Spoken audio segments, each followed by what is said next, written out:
worker. He's for the people that work so hard. I have short treated like they should have been. They were treated that way 4 years ago. We're going to get it back bigger, better, stronger than ever before. Thank you, guys.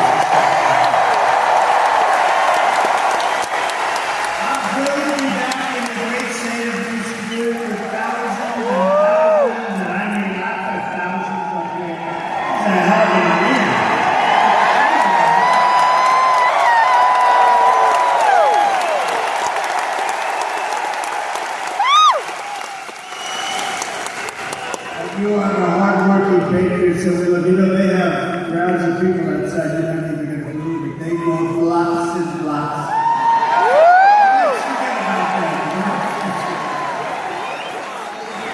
Let me begin this evening with a very special thanks to Americans nationwide, including all of you here today, for your extraordinary outpouring of love and support in the wake of the horrific last Saturday event.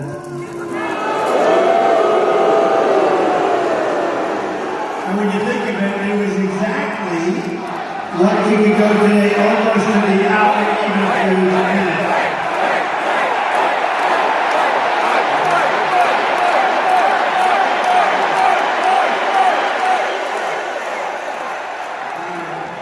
What a day it was. As I said earlier this week, I stand before you only by the grace of Almighty God.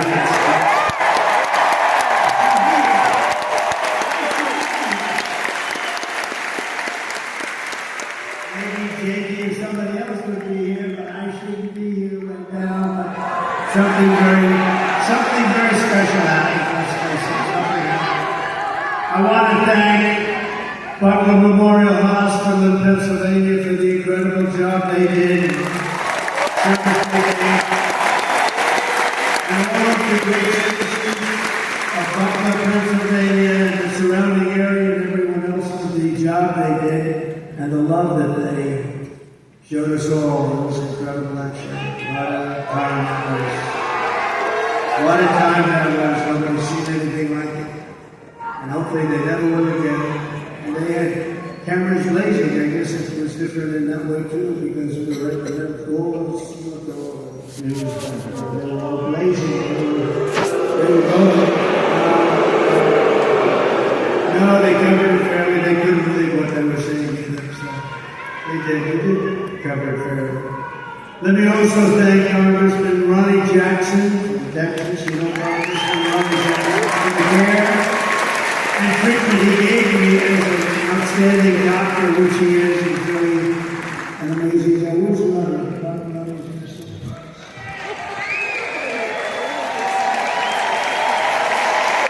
Thank you, Ronnie.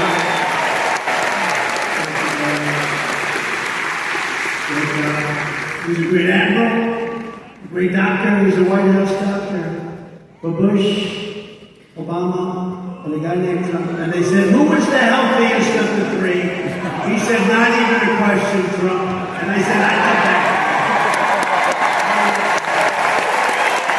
And he said that was my doctor. He didn't think congressman, that was my doctor. He's been a great congressman. Thank you very much, Ron, for everything.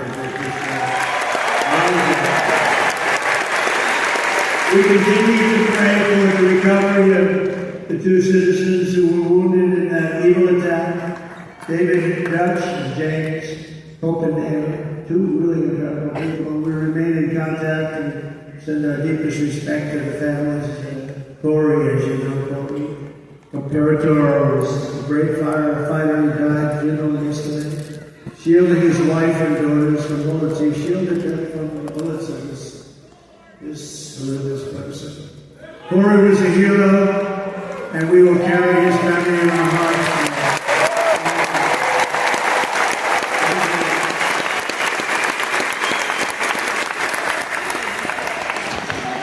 Wisconsin is a very important state, as you know, but they really did. Wisconsin did a great job. Milwaukee, they did a great job, and the arena was fantastic. It was just love. It was like a big, beautiful four-day love festival. There was no fight.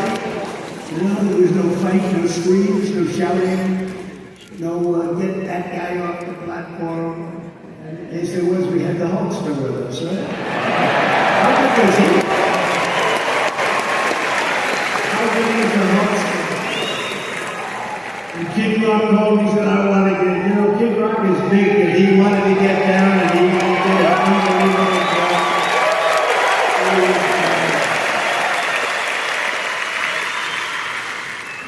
But all of them, we had so many great people there. It was really an amazing thing to see. It was something I don't think there's ever been. A lot of people report. I think it's either party, there's never been anything like it. And now we have something coming up where they're going to go to the convention. And they have a couple of problems. Number one, they have no idea who their candidate is. Neither do they. That's a problem. But we'll see. Hopefully they get it worked out. Sort of interesting, this guy goes and he gets the votes and now they want to take it away. That's democracy. They talk about democracy. Let's take it away from them. But now we go forward as one movement and really we're doing a very special group of people, like the people you people built this country. One movement, we're more united than Germany. We've never been so determined. Bad things happen, last time I'm not going to let them happen this time. Bad things happen. We will never stop working to deliver a magnificent future for our people, and together we will fight, right?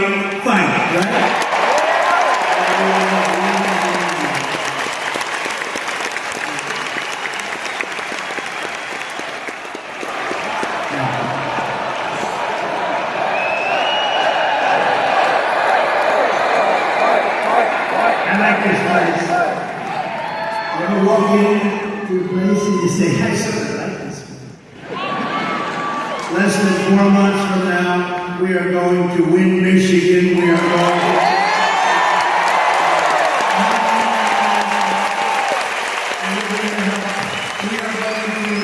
make America great again.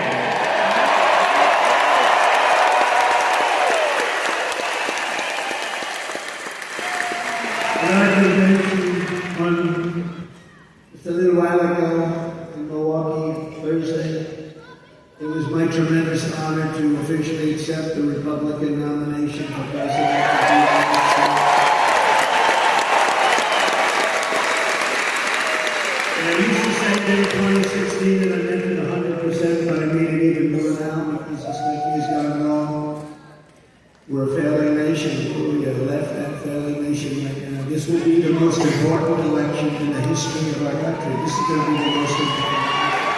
We cannot let it slip by. We cannot let people cheat. We cannot let this slip by. Because I do have other things I could be doing. It would be a lot easier. Although I'd rather be with you than sitting in some gorgeous beach watching boring waves.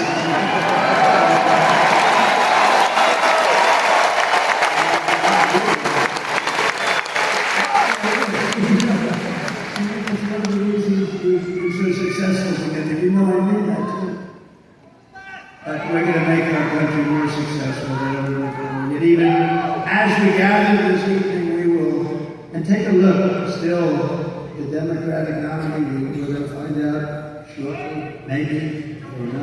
But let's do this. Let's do a poll. And I love doing polls, right? Like I do a poll. I do lots of polls. Do you like Make America Great Again? Or do you like America First? Or do you like them both? I like them both. Let's do a poll on candidates. So we're going to do a poll on a few candidates, especially like this, because they won't have to pay for the poll. We do these crazy polls and they charge you $250. And look, here's Mr. Wall, this guy is serious. He must have a lot of money because he said so many different things. And he was at the one, that was the tough one, wasn't he? That was something. You were right up in the front. That was something. We're going to do a poll, and it's going to be a very nice poll. Who's your favorite candidate? Who would you like? Let's do it. Who would you most like to run against? Because you could say, who's the best candidate? We'll say, who would you like? We'll start with Kamala Harris. no voted for Joe Biden, and then we couldn't possibly discuss it. So who would you like the most run against if you're us, if you want to win? Ready? Kamala Harris. Crooked Joe Biden. I don't think we have to go too much. When you have a terrible governor here who did a terrible job, I don't really get sure. But she's one of the 20 that I mentioned. She's the one that gave her husband full right time and interest to everything that nobody else could do anything for her husband. Her husband was sailing in the middle of the lake, the beautiful lake. He's out there sailing and everybody else had to be locked up, right? Well, but things like that I mentioned during the campaign, little things like that. Now she's done a terrible job, but I hope I can be very happy with her. At this very moment, Democrat Party bosses are frantically trying to overthrow the results of their own party's primaries to jump quickly Joe Biden from the ballot. Couldn't happen to a nicer guy. And as you're seeing, the Democrat Party is not the party of democracy. They're really the enemies of democracy. The parties of corrupt insiders like Whitmer, special interests, and the failed political class. That's what they are. Under our leadership, the Republican Party is now the party of the people. We're the party of hardworking Americans of every race.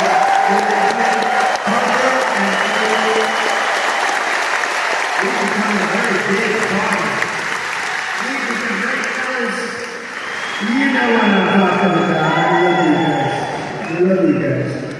Now we've become a very big party. We have increased in size. Nobody's ever, honestly, in history, there's never been anything like this movement. And that may be in the history of the world, but let's keep it down to the country for right now, because but there's never been anything like MAGA. When Biden was, we have to stop MAGA.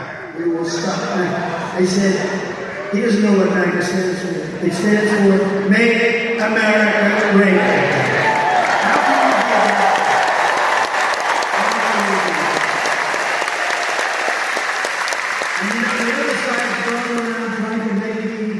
Sound extreme, like I'm an extremist. I'm not. I'm a person with great common sense. I'm not an extremist. Like some on the right, severe right, came up with this project. I don't even know. I mean, some of them I know who they are, but they're very, very conservative. Just like we have, they're sort of the opposite of the radical left. And you have the radical left, and you have the radical right. And they come up with this, I don't know what the hell it is, it's Project 25. He's involved in Project, and then they read some of the things that they are extreme. I mean, they're seriously extreme. But I don't know anything about it. I don't want to know anything about it. But what they do is misinformation and disinformation. They keep saying, he's a threat to democracy. I'm saying, what the hell did I do to democracy? Last week I took a bullet for democracy.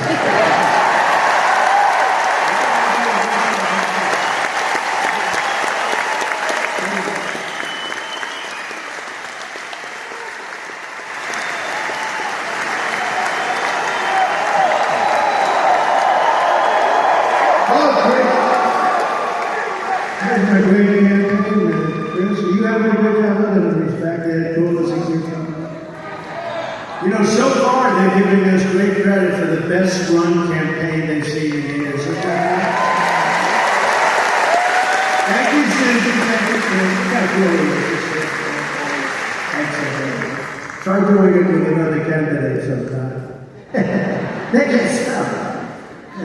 Thank you very much. Great job, Chris, Susie, the whole group. We have a great group of people. They love this country. They want to save the country. That's what we're doing. With your vote in this election, the Trump-Vance administration, by the way, I made them right back. They were all good. They were all good. He's really stepped up. But the Trump-Vance administration will begin rapidly reversing every single Biden-Harris disaster.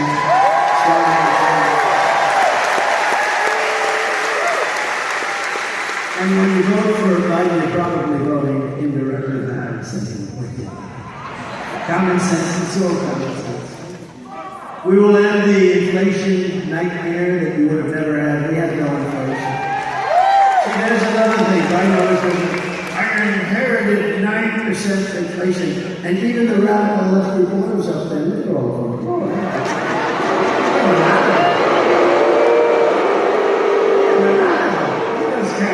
they'll start turning off as soon as I start mentioning something. I'll say, the red light is on.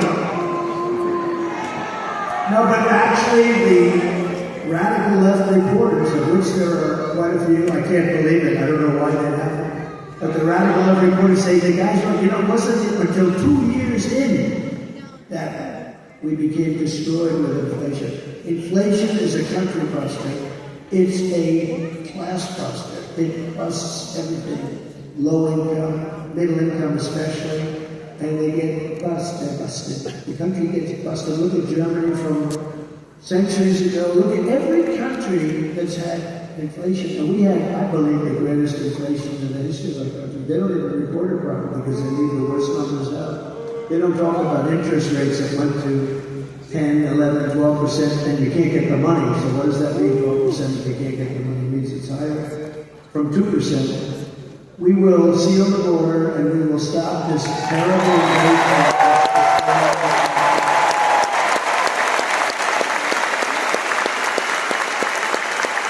We will crush migrant. We're going to crush migrant. We have a new form of crime now. It's called migrant crime.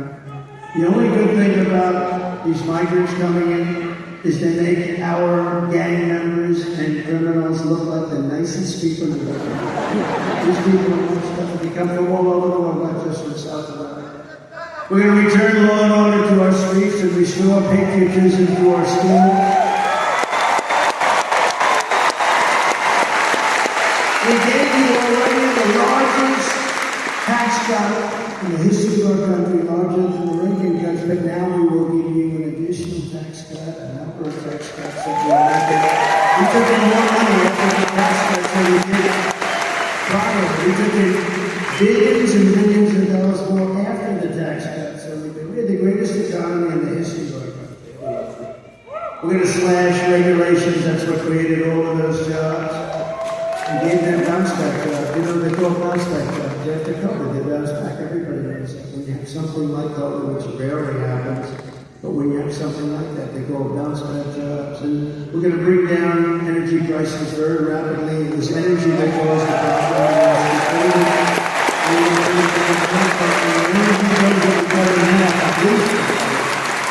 Some sections, like in New England, will be able to cut their energy by 60, 70%. It's absolutely crazy what has happened with energy. We buy the oil from Venezuela. It used to be our area. I don't know. We buy it from Venezuela. It's not really oil, it's tar. And you know, there's only one refinery in the world that can do it. It's very heavy oil, so it's garbage, it's tar. You lift it. I said, that's not oil. We want light, sweet crude. We have the best oil. We have the best oil. We go to Venezuela. You know where they refine it? In Houston, Texas. It's the only plant in the world that can refine that stuff. So we go to Venezuela, we pay them a fortune. We take that dictatorship, we make the dictatorship wealthy. These people don't know what the hell they're doing. They're incompetent. They're grossly incompetent. The biggest threat is because we have incompetent. That's the threat to democracy. It's the threat to our country. We have incompetent people leading our country, grossly incompetent. America's enemies will fear us. The United States will again command the respect that it deserves. Viktor Orban, the very powerful leader of Hungary, said, when asked what happened with the world that's falling to pieces, there are wars all over, he said, "Leave that trumpet, it'll end it all."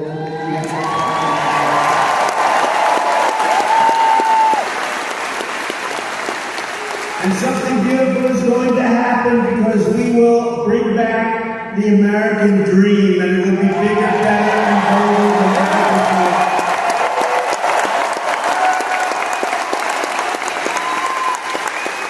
And most importantly, for the people of this great state, years ago, they gave me in Michigan the here. That was long before I was a politician. I was a business guy. I did well. I liked the state, but I don't know. I heard a man of the year in Michigan. I said, that's cool. That's good. I'm going to make that trip. I didn't know why they were giving it to me. Nothing, but they were giving it to me for, I guess, back I employed a lot of people. I did real well. This is only 14 years ago. And I came in and I said, why do you allow foreign countries like Mexico? You know, Mexico's, we think of them as friendly, but they haven't been too friendly lately. How about when they asked Biden to meet, just to meet? They want $2 billion to meet. They wouldn't ask us. See, they wouldn't even ask me that because I'd say, I will put 100% tariffs on everything you send into the country. $2 billion to meet. And this is every single year they want $2 billion. No, what's the opposite of that? The exact opposite. But you know, when you see the things that are happening to our country, and all you have to do is know how to speak. When I watched the way our border was in, we had the best border, the safest border, the border that saved my life. You know, I was pointing to an immigration border sign when I made it. That way, instead of that way. So I owe immigration my life.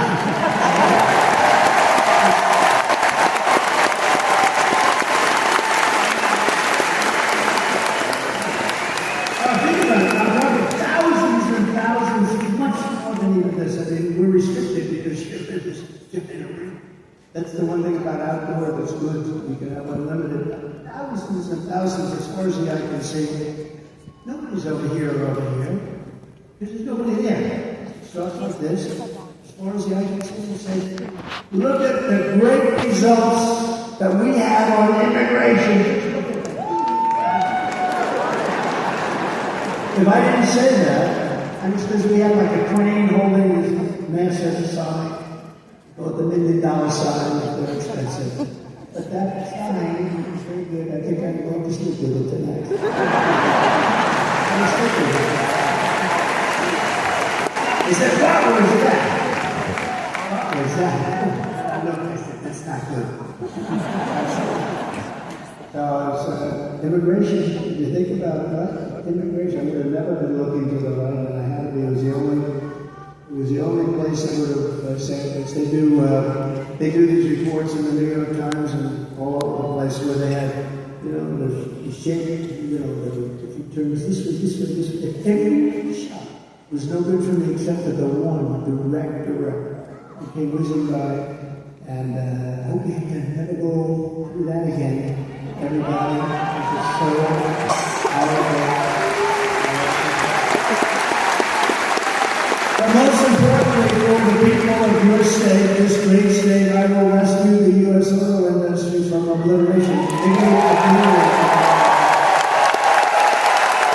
And anybody that goes to the head of the United Auto Workers, this guy just knows he's approved all electric cars.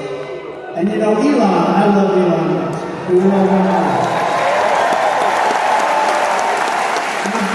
Talking about electric cars, but I don't need one of them. I'm totally for them. But whatever the market says, and if it's 10% of the market, 12%, 7%, 20%, whatever it is, it's okay. You have 100% electric cars. And you know, so Elon endorsed me recently. Okay.